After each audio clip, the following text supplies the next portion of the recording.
नमस्कार साथियों, स्वागत है आपका अपने YouTube channel success in interview में। साथियों, आज के इस वीडियो में हम बातचीत करेंगे इंडियन पॉलिटी के उन टॉप 25 क्वेश्चंस पर जो आपको पूरी तरीके से आगामी प्रतियोगिता परीक्षा में एकदम जान डालने का कार्य करेगा। देखिए, प्रश्न तो 25 है, लेकिन आज हम कम से कम 100 प्रश्नों को आपको हम टच करने का कार्य करेंगे। एकदम बेहतरीन विश्लेषण के साथ आप जो है सो इन 25 प्रश्नों को करने का कार्य करेंगे। यदि आप किसी प्रकार की तैयारी कर रहे हैं, किसी भी एग्जाम की तैयारी कर रहे हैं, आप उससे संबंधित किसी भी प्रकार की जानकारी चाहते हैं, तो यहाँ पे 2 नंबर जरूर दिए गए हैं। आप दोनों नंबर में किसी पर व्हाट्सअप करिए, सिर्फ व्हाट्सअप पर मैसेज करके उससे संबंधित जानकारी आप प्राप्त कर सकते हैं। चलिए साथियों, शुरुआत करते हैं एक एक प्रश्न को। बहुत ही जबरदस्त क्वेश्चन का सीरीज है, इसलिए आराम से इत्मीनान से देखिएगा एक एक प्रश्नों को, और आप लोग भी बनाने का प्रयास कीजिएगा। देखिएगा 25 में से कितने प्रश्न आपके सही होते हैं। पहले प्रश्न देखेंगे कि देखिए, ये पहला है 1924 ईस्वी में किसके द्वारा ब्रिटिश सरकार से यह मांग की गई कि भारतीय संविधान के निर्माण के लिए संविधान सभा का गठन किया जाए। शुरुआत पहले होती है संविधान सभा के गठन से, यानी किसके द्वारा यह मांग की गई थी कि भारतीय संविधान के निर्माण के लिए एक संविधान सभा का होना जरूरी है। तो ये जाएंगे आप किसके साथ जाएंगे, तो मोतीलाल नेहरू। यानी 4 ऑप्शंस आपके सामने दिए गए हैं, एम.एन. राय, गांधी जी, मोतीलाल नेहरू, गोपाल कृष्ण गोखले। इनमें मोतीलाल नेहरू ने भारतीय संविधान सभा की मांग की थी। अब देखिए, भारतीय संविधान सभा का जब निर्माण हो रहा था उस समय में क्या क्या किन किन चीजों को देखा गया। प्रत्येक 10 लाख आदमी पर एक प्रतिनिधि को बनाया गया। कितने लाख, 10 लाख पर। और 389 टोटल सदस्य बने। कितने, 389 सदस्य बने। ठीक है, ध्यान से सुनिएगा एकदम एक एक करके। अब इसमें देखिए 292 जो है वो आपको ब्रिटिश प्रांत से थे। कहां से थे, ब्रिटिश प्रांत से 292 थे। और 93 देसी रियासत से थे। 93 कौन थे, देसी रियासत से, देसी रियासत से। और 4 जो थे वो थे कमिश्नरी से। कहां से थे, 4 कमिश्नरी से। ठीक है, इस बात को ध्यान रखिएगा। जनता के द्वारा ये जो है किया गया था, लेकिन अप्रत्यक्ष निर्वाचन किया गया था। संविधान सभा के सदस्यों का जो निर्वाचन हुआ था वो अप्रत्यक्ष रूप से किया गया था। क्लियर है, तो इन सभी तमाम बिंदुओं पर आपको बिल्कुल फोकस एकदम करना ही पड़ेगा। इसे जरूर आप लोग ध्यान रखिएगा। आगे बढ़ते हैं। देखिए, प्रश्न जहां से बनते हैं एकदम एक एक चीजों को हम उठा करके लाए हैं। वर्ष 1942 में किस योजना के तहत यह स्वीकार किया गया कि भारत में एक निर्वाचित संविधान सभा का गठन होगा जो युद्धोपरांत संविधान का निर्माण करेगा।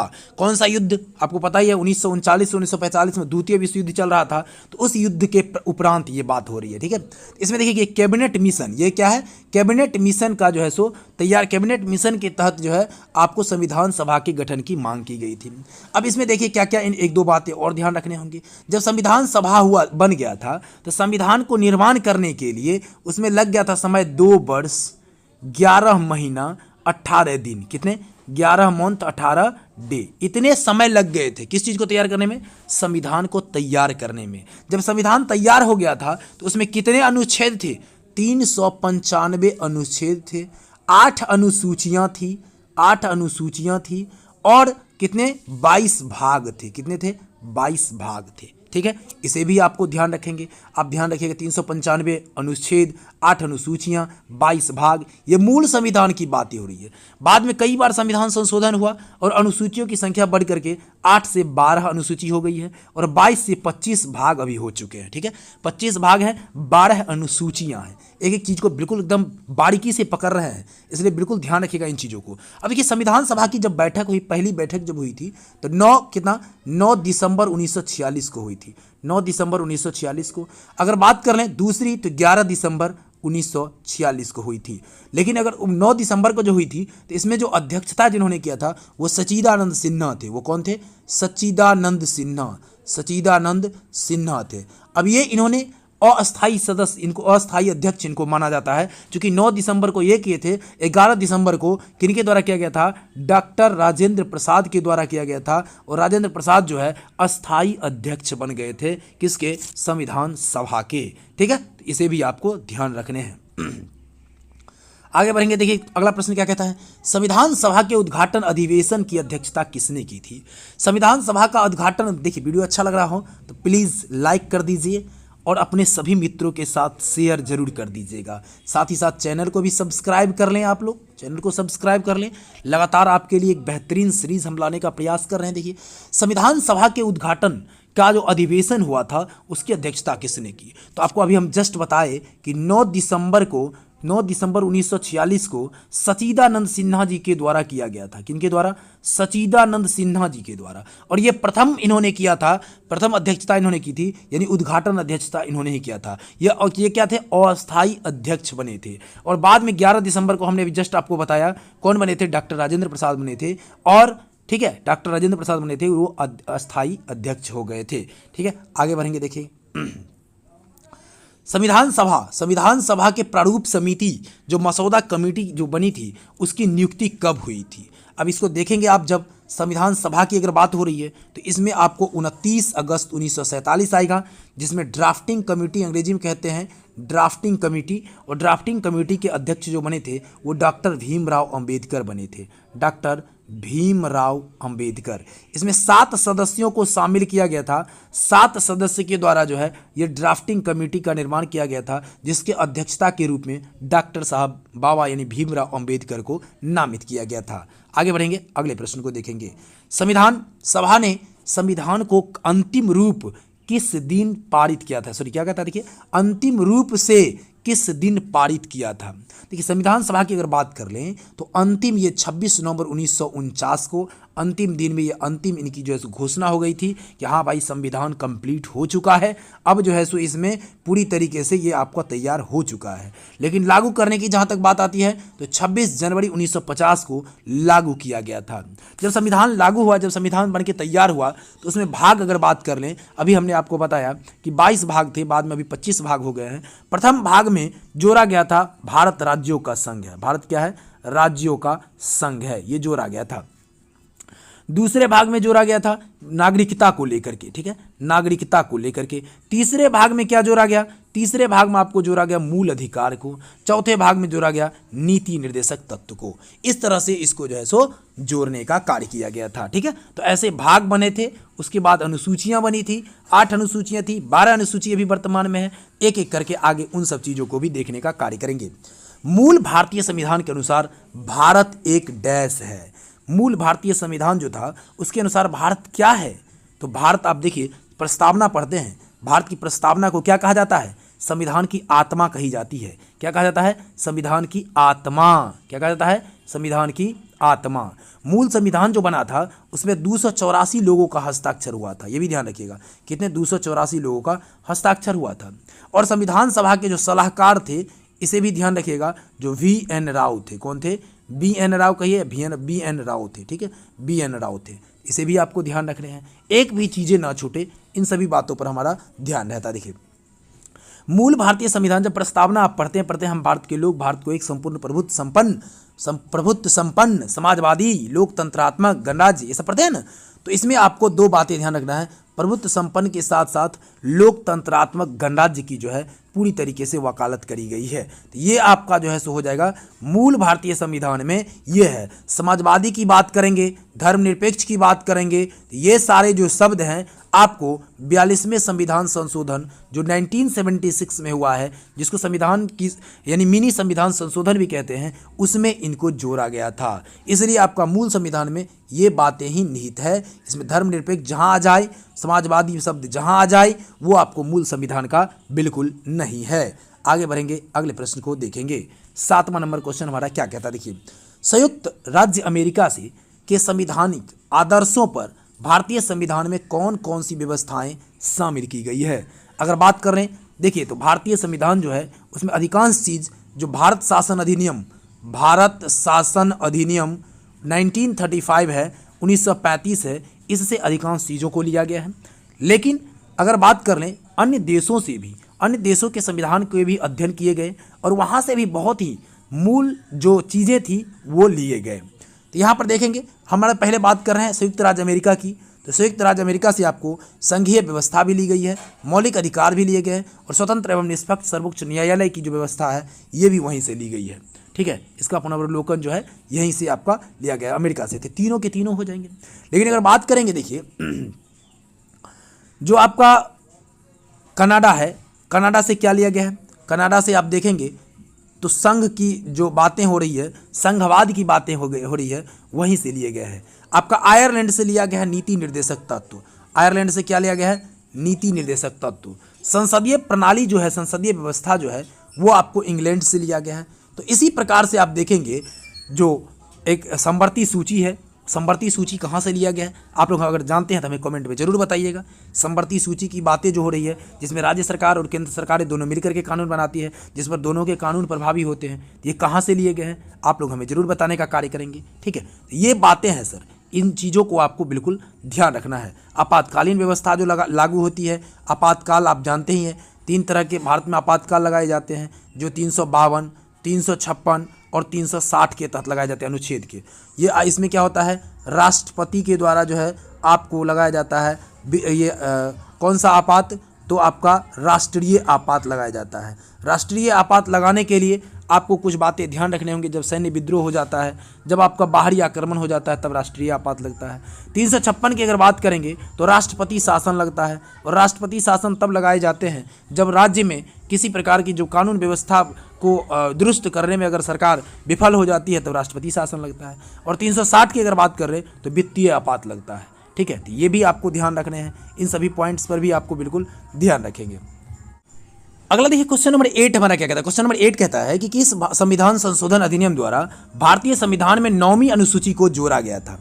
अगर बात करेंगे देखिए संविधान संशोधन की, तो जब 1950 में आपको पता है कि 26 जनवरी 1950 ईस्वी को आपको लागू हो गया था संविधान पूरी तरीके से, लेकिन पहला संविधान संशोधन हो जाता है जो आपको 1951 में होता है।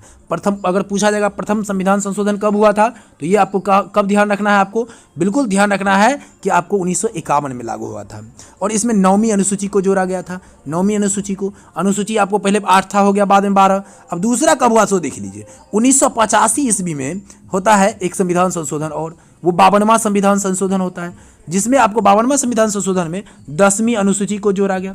9वीं अनुसूची हो गया आपको जिसमें न्यायालय में चुनौती देने से संबंधित बातें हैं। 10वीं अनुसूची आपका दल बदल कानून से संबंधित है, और आपको उसके बाद फिर 1993 में, ठीक है, 73वां संविधान संशोधन होता है, जिसमें 11वीं अनुसूची को जोड़ा गया, जिसमें क्या है पंचायती राज से संबंधित है 11वीं अनुसूची में। और 1994 में आपका ये हो गया आपका 74वां संविधान संशोधन। 74वां संविधान संशोधन ये आपको नगर पालिका से संबंधित है, नगर पालिका से संबंधित है। क्लियर है, तो ये आपको ध्यान रखना है, ये भी चारों पॉइंट्स आपको बिल्कुल ध्यान रखने हैं। आगे बढ़ेंगे, देखिए क्वेश्चन नंबर हमारा 9 क्या कहता है। देखिए क्वेश्चन नंबर 9 कहता है कि भारतीय संविधान के किन अनुच्छेदों में नागरिकता संबंधित प्रावधान है। देखिए नागरिकता की जहाँ तक बातें हो रही है, तो अभी आपको हमने बताया कि नागरिकता जो है संविधान के भाग 2 में दिए गए हैं, भाग 2 में, किसमें, भाग 2 में। और भाग 2 जो है वो आपका अनुच्छेद 5 से 11 तक है। ठीक है, भाग 2, और पहला है आपको, पहला जो भाग है उसमें 1 से 5 तक है, 1 से 4 की, 1 से 5 की, 5 से 11 इसमें आ गया, तो 1 से 4 तक है उसमें।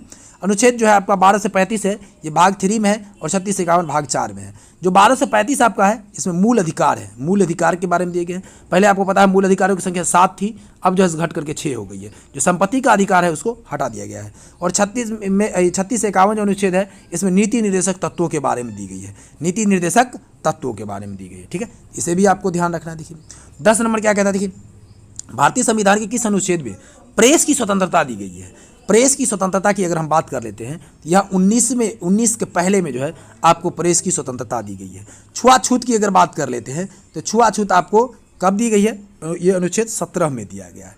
और 21 का 1 किससे संबंधित है, सभी लोगों को पता होना चाहिए। आप लोग हमें कमेंट में जरूर बताइएगा कि 21 का 1 किससे संबंधित है। ठीक है, आगे बढ़ते अगले प्रश्न को देखते हैं। अगला क्वेश्चन नंबर 11 क्या कहता है। देखिए राष्ट्रपति संविधान के किस अनुच्छेद के तहत यानी कि अंतर्गत लोकसभा को भंग कर सकता है। अब लोकसभा को भंग करने के लिए राष्ट्रपति के पास शक्ति होता है, और वो अनुच्छेद 85 के तहत लोकसभा को भंग कर सकता है। ठीक है, ये उसके मतलब अंदर की बातें हैं तो कर सकता है। आगे देखिए अब राष्ट्रपति की बात अगर कर लेते हैं, तो राष्ट्रपति के लिए संविधान में आपको जो है जो अनुच्छेद 52 से लेकर के 61 तक चर्चा की गई है, वो पूरी तरीके से राष्ट्रपति से ही संबंधित है। ठीक है, तो यहाँ पर इसको आपको ध्यान रखना है 52 से 61 तक। ठीक है, राष्ट्रपति की अगर बात कर लें तो राष्ट्रपति कई चीज़ों को जो है नियुक्ति करता है, राज्यपाल की नियुक्ति करता है। ठीक है, राज्यपाल की क्या करता है, नियुक्ति करता है, शपथ दिलाने का कार्य करता है, किसको, तो प्रधानमंत्री को शपथ दिलाने का कार्य करता है। ये सब बातें आपको ध्यान रखने हैं राष्ट्रपति से संबंधित। राष्ट्रपति जो है वो भारत का प्रथम नागरिक होता है राष्ट्रपति। ठीक है, भारत का क्या होता है, प्रथम नागरिक, यानी संविधान के अनुसार जो है प्रथम नागरिक कौन होगा, राष्ट्रपति होगा। ये सब बातें भी आपको ध्यान रखना है। आगे बढ़ेंगे, देखिए अगला प्रश्न क्या कहता है। लोकसभा एवं राज्यसभा के संयुक्त अधिवेशन के विषय में प्रावधान संविधान के किस अनुच्छेद में किया गया? यानी संयुक्त अधिवेशन बुलाने की बात जो है आपको अनुच्छेद 110 कहता है। अनुच्छेद 110 के तहत जो है लोकसभा का अध्यक्ष जो है लोकसभा और राज्यसभा दोनों के पूरी तरीके से संयुक्त बैठक को बुला सकता है, और इसका अध्यक्षता कौन करेगा? तो लोकसभा के अध्यक्ष ही इसके अध्यक्षता भी करेंगे। ठीक है, इसे भी आपको ध्यान रखना है। आगे बढ़ेंगे, देखिए अगला प्रश्न क्या कहता है। अगला प्रश्न है, राष्ट्रपति पर महाभियोग का आरोप एक संकल्प के रूप में संसद के किसी भी सदन में लाया जा सकता है। यह कम से कम कितने दिन की लिखित सूचना के बाद प्रस्तुत किया जाना चाहिए? देखिए 14 दिनों के लिखित सूचना पहले देने होंगे राष्ट्रपति पर महाभियोग लगाने के लिए। फिर राष्ट्रपति अपने कामकाज को तब तक 14 दिनों के अंदर निगरानी करेंगे कि भाई हमने गलती कहाँ किया है जो हम पर महाभियोग लगाया जाएगा। राष्ट्रपति को महाभियोग के द्वारा ही हटाया जा सकता है, जिसमें संसद में दो तिहाई बहुमत से पूरी तरीके से जो है सो हटाने के लिए, यानी उनके विरोध में अगर मतदान होता है तो उनको हटाए जा सकते हैं। ठीक है, ये भी आपको ध्यान में रखने हैं। तो राष्ट्रपति का पहले चुनाव को आप देखेंगे तो इसको पहले ये देख लीजिए, जब महाभियोग के लिए उनके ऊपर जो है क्या होता है, आक्रमण होता है, या ये इस प्रकार से पत्र जारी किए जाते हैं, संकल्प पत्र दिए जाते हैं, तो उनको त्याग पत्र दे देना पड़ता है। ठीक है, उनको क्या करना पड़ता है? त्याग पत्र। वो चाहे तो त्याग पत्र दे सकते हैं, अन्यथा बाद में उनको जो है 14 दिनों के बाद 2/3 यानी दो तिहाई बहुमत से अगर पारित हो जाता है तो उनको बाद में पदच्युत किया जाता है। ठीक है, तो हटाने के लिए ऐसा ये प्रावधान दिए गए। आगे बढ़ेंगे, देखिए अगला प्रश्न हमारा 14 नंबर क्या कहता है। 14 नंबर कहता है कि निम्नलिखित में से किसकी नियुक्ति भारत का राष्ट्रपति करता है?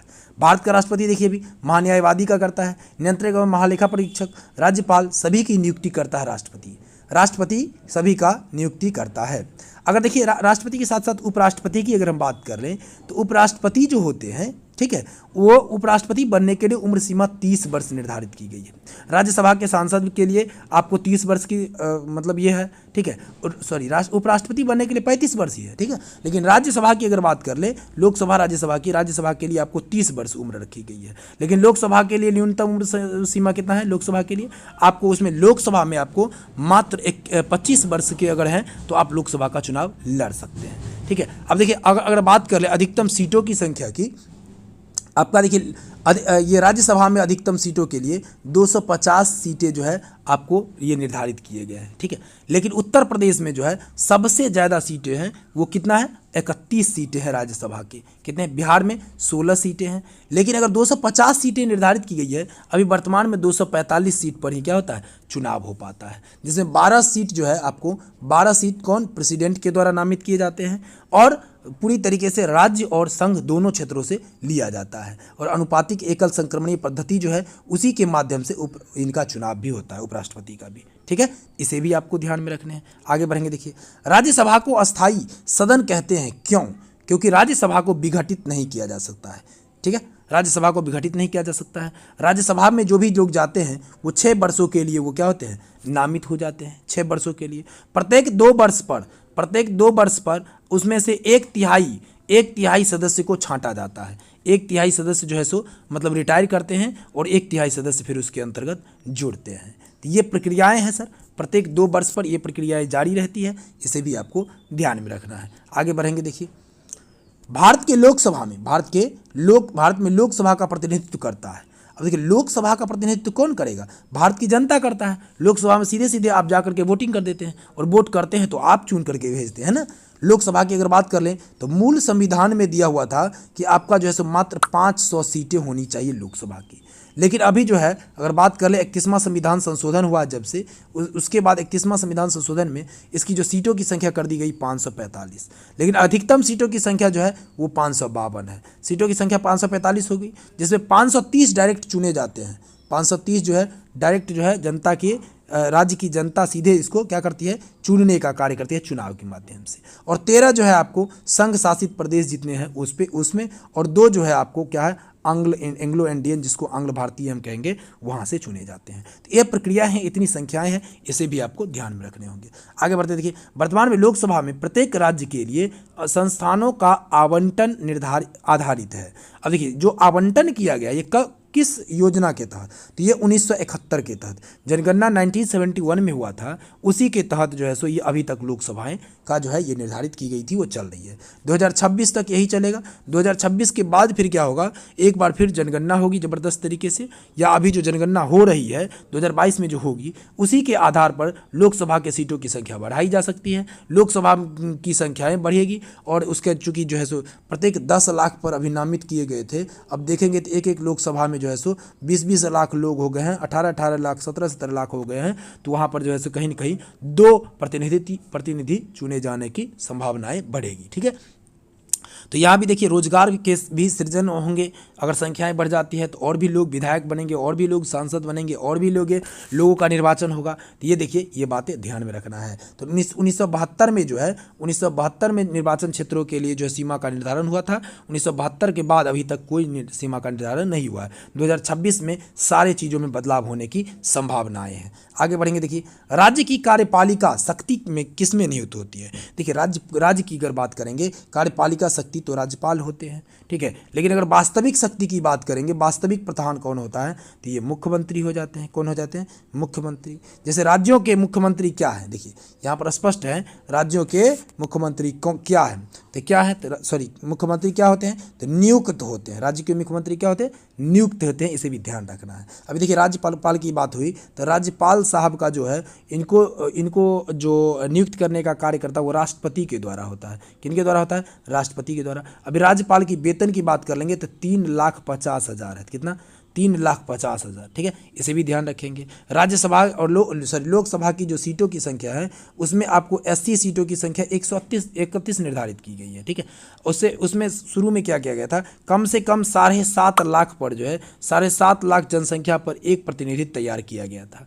ठीक है, एक प्रतिनिधि। सरकार के जो कार्यकारी अध्यक्ष होते हैं वो पूरी तरीके से राज्यपाल ही होते हैं, और नियुक्ति जो होती है उनकी राष्ट्रपति के द्वारा किया जाता है। और त्याग की अगर बात कर ले, वो भी राष्ट्रपति को ही वो त्याग पत्र दे सकते हैं। हटाने का प्रावधान नहीं है, राज्यपाल को हटाने का प्रावधान कहीं पर निहित नहीं है, लेकिन यानी संविधान में नहीं है, लेकिन महाभियोग लगा करके इन्हें भी हटाया जा सकता है। महाभियोग लगा करके इनको भी हटाए जा सकते हैं। ठीक है, इसे ध्यान रखेंगे। आगे देखिए 20 नंबर क्वेश्चन हमारा क्या कहता है, कहता है 20 किन राज्यों के जोड़ों में विधानसभा की सीटों की संख्या बराबर है। तो राज्यों में देखिए विधानसभा में हरियाणा और छत्तीसगढ़ की अगर बात कर लें तो विधानसभा की सीटों की संख्या बराबर है। अगर आप लोग जानते हैं कि यहाँ पर विधानसभा की सीटों की संख्या कितनी है तो कमेंट करके हमें जरूर बताइएगा। ठीक है, राज्यपाल की अगर बात कर लेते हैं, वहाँ पर थोड़ा सा एक बार और देख लीजिए। राज्यपाल की जो नियुक्ति होती है वो अनुच्छेद 163 के तहत होता है। कितना? 163 के तहत होता है। और जो मुख्यमंत्री होते हैं, मुख्यमंत्री कौन होते हैं, तो वो विधानसभा के जो होते हैं, विधानसभा के बहुमत दल के नेता होते हैं। ठीक है, बहुमत दल के नेता होते हैं। अब यहाँ पर बताएंगे आप लोग कि प्रथम महिला मुख्यमंत्री कौन बनी थी। देश के किसी भी राज्य की अगर बात कर ले, प्रथम महिला मुख्यमंत्री सुचेता कृपलानी बनी थी। कौन बनी थी? सुचेता कृपलानी, जो कि कहा उत्तर प्रदेश में। कहाँ पर? उत्तर प्रदेश में। ठीक है, इसे ध्यान रखिएगा।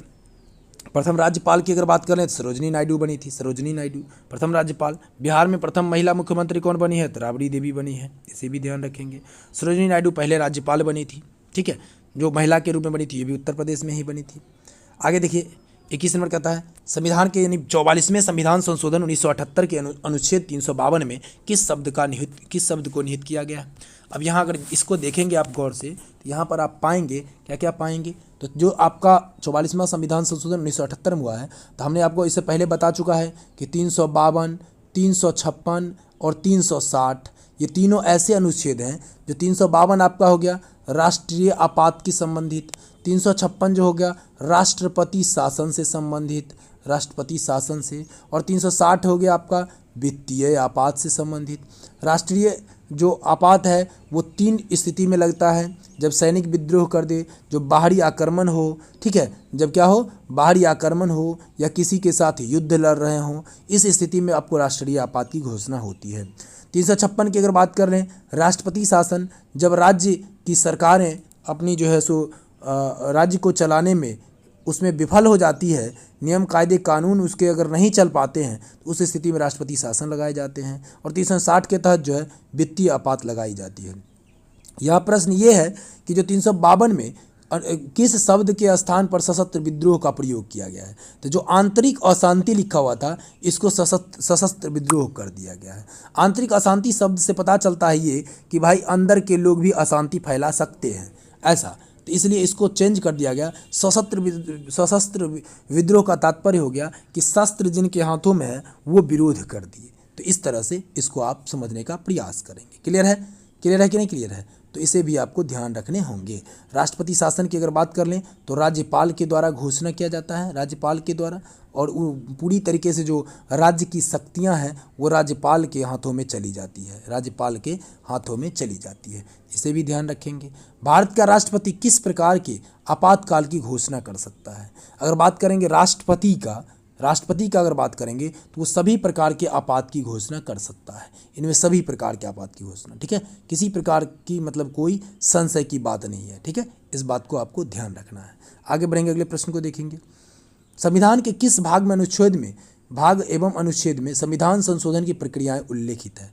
संविधान संशोधन की अगर बात कर लेंगे तो ये दक्षिण अफ्रीका से लिया गया है। कहाँ से लिया गया है? दक्षिण अफ्रीका से लिया गया है। और ये जो है आपको 3 प्रकार के संविधान संशोधन के बारे में चर्चा की गई है। कितने? 3 प्रकार के। संसद के किसी भी सदन में जाकर के, चाहे लोकसभा हो चाहे राज्यसभा हो, किसी में जाकर के इसकी जो है सो शुरुआत की जा सकती है, ठीक है। तो ध्यान रखेंगे जो आपका संविधान में अनुच्छेद संशोधन की प्रक्रियाएं हैं वो भाग 20 के अनुच्छेद 368 से संबंधित है। आगे बढ़ेंगे।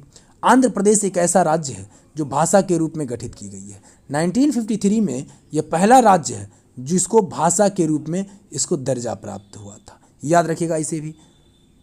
अगला देखिएगा, भारत के संविधान में मौलिक अधिकार क्या है? तो बताइए, क्या मूल संविधान का हिस्सा था मूल, या उसके मतलब संशोधन के बाद इसको जोड़ेंगे? कौन से 1952 वाले में या 42वें संविधान किस में? तो मूल अधिकार जो है वो आपको पूरी तरीके से याद रखिएगा किसका है? मूल संविधान का ही हिस्सा है। मौलिक अधिकार क्या है? पहले 7 था मौलिक अधिकार, अब 6 हो गया। चलिए साथियों, वीडियो अच्छा लगा हो लाइक जरूर करिए, चैनल को सब्सक्राइब कर लीजिए, दोस्तों के साथ शेयर करना नहीं भूलिएगा। वीडियो बहुत बहुत धन्यवाद।